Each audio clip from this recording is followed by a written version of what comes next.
Hola a todos y bienvenidos a esta nueva cápsula educativa de primer y segundo año de enseñanza media. En la cápsula del día de hoy veremos las características y propiedades del sonido. Como objetivo tendremos conocer su origen y los diferentes fenómenos relacionados a este, como las aplicaciones que tiene el sonido en diferentes ámbitos cotidianos. Entonces, el sonido, como vimos anteriormente, lo que son las ondas, existen dos tipos de ondas, mecánicas y electromagnéticas. El sonido lo podemos clasificar como una onda mecánica, el cual es un fenómeno que involucra la propagación de este tipo de ondas a través de un medio determinado. Este medio puede ser sólido, líquido o gaseoso. Por ejemplo, nuestra voz se genera a partir de las cuerdas vocales. Estas cuerdas vocales vibran. Esta vibración se propaga por medio del aire y de esta forma nosotros podemos escuchar todo tipo de sonido. Hay que recalcar que el sonido, además de ser una onda mecánica, también es una onda longitudinal. Esto quiere decir, como se puede apreciar en la imagen, que las partículas de aire o del sólido que sea se mueven en dirección de la propagación de la onda, o sea, de manera longitudinal. Ahora, el sonido que percibimos por nuestros órganos auditivos, los cuales transforman estas ondas externas en señales que viajan desde nuestro oído a nuestro cerebro. Hay que tener en cuenta que en la naturaleza existen muchos tipos de sonido, de los cuales solo podemos percibir un cierto rango de ellos. Además, también hay que recalcar que la audición, en este caso nosotros las personas, va a variar según cada tipo. Y a medida que vamos envejeciendo, vamos a ir disminuyendo nuestro rango auditivo. Como dije anteriormente, somos capaces solamente de percibir una cierta cantidad de sonidos. Esto se debe a que exista un espectro que va clasificando este tipo de sonidos, dependiendo de la frecuencia a la cual se genera el sonido.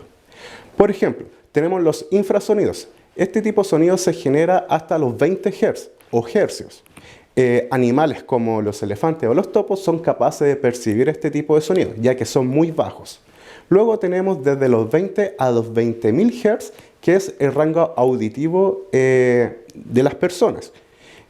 Todo tipo de sonido que esté entre este rango nosotros los podemos oír.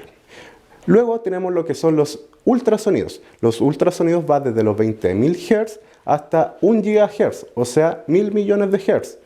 En este rango tenemos lo que son animales como gatos, perros que pueden percibir este tipo de sonidos, murciélagos y también los delfines. Ellos pueden percibir y de hecho viven cotidianamente con este tipo de sonido, ya que mediante este tipo de sonido ellos se pueden comunicar con otros tipos de animales o detectar diferentes tipos de fenómenos.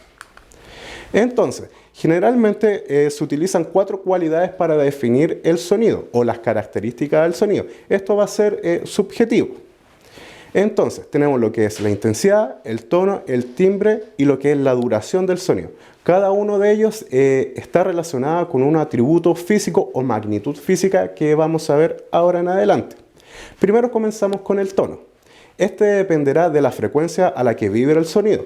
Si la frecuencia a la que vibra es muy baja, o sea, da pocas vibraciones por segundo, quiere decir que el sonido va a ser grave, va a ser bajo, ¿ya? Y por ende, lo contrario, si el sonido vibra a una frecuencia alta, o sea que da muchas vibraciones por segundo, lo vamos a clasificar como un sonido agudo, que es molesto básicamente. Además tenemos lo que es el timbre.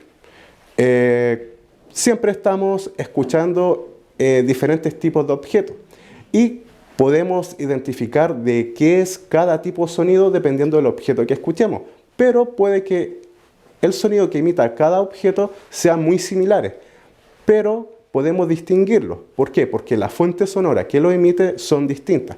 Por ejemplo, tenemos una guitarra, un violín o un piano, cualquier instrumento musical, ambos pueden estar realizando la misma nota musical, pero podemos identificar la fuente de cada uno. Identificamos el sonido de la guitarra, del violín o del piano, pero sin embargo están emitiendo el mismo sonido con la misma frecuencia. Ahora, teniendo en cuenta esto, también tenemos lo que es la intensidad del sonido. La intensidad, como el nombre lo indica, hace referencia a la fuerza que tiene el sonido, o sea, si es fuerte o muy despacio. La intensidad está relacionada con la magnitud física de la onda, que es la amplitud. Como hemos visto anteriormente en la guía anterior, la amplitud es la altura que alcanza la onda, o sea, la cantidad de energía que tiene la onda. Entonces, entre mayor amplitud de la onda quiere decir que tiene mayor energía, por ende va a sonar más fuerte, va a ser más intenso. Entre menor sea la amplitud de la onda, va a ser más débil, o sea, más suave. Ahora, veremos cómo se comporta el sonido, ya que hemos estado hablando de las características que los componen. Entonces, sabemos que el sonido se puede propagar por cualquier medio material, menos en el vacío, ya que no existe nada. Entonces, cuando una onda sonora se propaga y choca con algún tipo de obstáculo, esta va a cambiar de dirección y de sentido. Este fenómeno se conoce como reflexión. Reflexión viene de reflejar, o sea que cuando la onda sonora choca con algún obstáculo, este se va a reflejar dependiendo de la dirección y del comportamiento que tenga el obstáculo. Entonces, debido a esta reflexión se pueden generar diferentes fenómenos, tanto como el eco, la reverberación o la resonancia, que vamos a ver ahora. Entonces, comenzamos con el eco, que es lo más conocido. Comúnmente sabemos que el eco es cuando podemos escuchar un sonido repetitivo en algún espacio abierto o espacio que se tenga una cierta distancia en la naturaleza. Por ejemplo, en una montaña, cuando gritamos, escuchamos nuestra voz repetirse un número de veces. Bueno, esto se debe cuando las ondas sonoras se reflejan en un obstáculo ubicado a una distancia mínima de 17 metros y con una diferencia de tiempo de 0,1 segundos desde el emisor. O sea, esto quiere decir que la onda reflejada se tiene que demorar al menos 0,1 segundos en volver al emisor. Como vemos en la imagen, hay una persona parada frente a una pared. Esto quiere decir que para que se genere el eco, la persona tiene que estar ubicada a 17 metros de la pared. Y dependiendo de la velocidad que tenga el sonido, se tiene que demorar al menos 0,1 segundo para que la persona pueda volver a escuchar su voz. Esto también se ve reflejado en la naturaleza, como lo vimos anteriormente, con los animales. Por ejemplo, el murciélago, el delfín, o también tiene diferentes tipos de uso, como por ejemplo en los submarinos con los radares. Entonces, ahora tenemos lo que es la reverberación. Esto es similar al eco, pero tiene una diferencia principal, que se basa en la perduración del sonido en un lugar cerrado. A diferencia del eco, que se tiene que dar en un lugar abierto, este tiene que estar encapsulado el sonido. ¿Por qué? Porque se va a basar en la reflexión que tenga el sonido en todos los obstáculos posibles. Por ejemplo, cuando llegamos a una casa vacía o un departamento, cuando emitimos un sonido, el sonido perdura un poco. También esto se puede dar en un gimnasio que sea grande, que se escucha como los gritos y después se escucha un leve sonido al final y va desapareciendo de a poquito. Esto se debe a que las ondas sonoras reflejadas no pierden su intensidad, sino que van reflejándose hasta que se va disipando la energía que llevan estas ondas. Entonces, como no hay obstáculos que impidan la propagación de las ondas o que absorban la energía de las ondas, el sonido va a perdurar un poco más. Entonces, tomando el mismo ejemplo de la casa, cuando amoblamos la casa, ya no sentimos esto. ¿Por qué? Porque al igual que en las imágenes que están apareciendo, las ondas reflejadas van perdiendo energía mediante los choques que van generando con los objetos que hay entre medio de ellas. Entonces, de esta forma, las ondas sonoras van perdiendo energía y ya no se escucha lo que es la reverberación. Ahora, otro fenómeno que es también muy conocido es la resonancia. Básicamente la resonancia consiste en la transmisión y prolongación o repercusión de una onda en un cuerpo externo. En la naturaleza, todos los objetos tienen algo que se llama vibración natural. ¿Ya? Todos vibramos a una cierta frecuencia. De hecho, todos los materiales lo hacen. El agua, cualquier tipo de metal, madera, no importa lo que sea, siempre tienen una un rango en el cual pueden vibrar dependiendo de la frecuencia a la que se le esté exponiendo. Entonces, cuando un cuerpo coincide con la frecuencia del sonido, este va a comenzar a generar vibraciones. El típico ejemplo de la copa que podemos observar en pantalla, cuando una persona canta muy fuerte, la rompe, ¿cierto? Entonces, esto se genera por la vibración natural que tiene la copa, que coincide con la vibración que está generando la persona con su voz. Un ejemplo, también a más grandes rasgos, es un puente que se conoce como Puente de Tacoma, que fue construido en los años 40. Este puente es un puente colgante, entonces, como cualquier cosa que cuelga, puede vibrar. Entonces, ¿qué es lo que pasó con este puente? El viento comenzó a hacer vibrar este puente y comenzó a entrar en resonancia con el viento. Entonces, ¿qué es lo que pasó? Comenzó a generar una amplitud tan grande que generó que el puente se rompiera, o sea, se destruyera. Entonces, básicamente esa es la resonancia, es la capacidad de poder hacer vibrar un cuerpo externo y aumentar esta amplitud.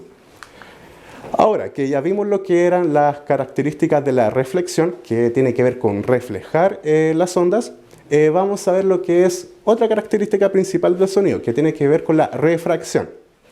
Entonces, en términos simples, la refracción es la desviación que tiene el sonido en este caso. A diferencia de la reflexión, que son nombres muy similares, la reflexión, reflejar. Refracción es desviar el sonido. Entonces, ¿cómo va a desviar el sonido? Cuando el sonido o una onda mecánica pasa de un medio a otro, esta se va a desviar, va a tomar caminos distintos. O también puede darse el caso en que el medio en el que esté cambie la temperatura, por ejemplo el aire. Cuando la temperatura aumenta, la velocidad de propagación del sonido va a aumentar, porque las partículas del aire, al estar en una temperatura mayor, van a estar más agitadas. Entonces, la velocidad con la que se mueve va a ser mayor.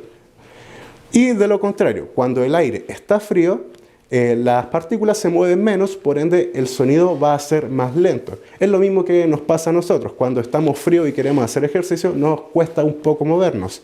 Pero cuando ya tenemos temperatura, nos movemos con mayor agilidad. Pasa exactamente lo mismo con las ondas.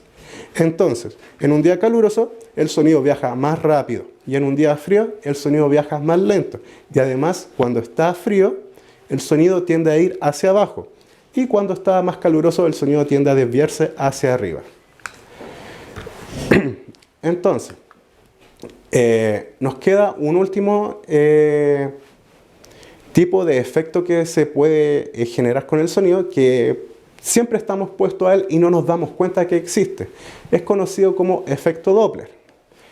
Este se genera cuando una fuente sonora está en movimiento y esta frecuencia que genera con el sonido, a medida que se va moviendo, va a ir variando.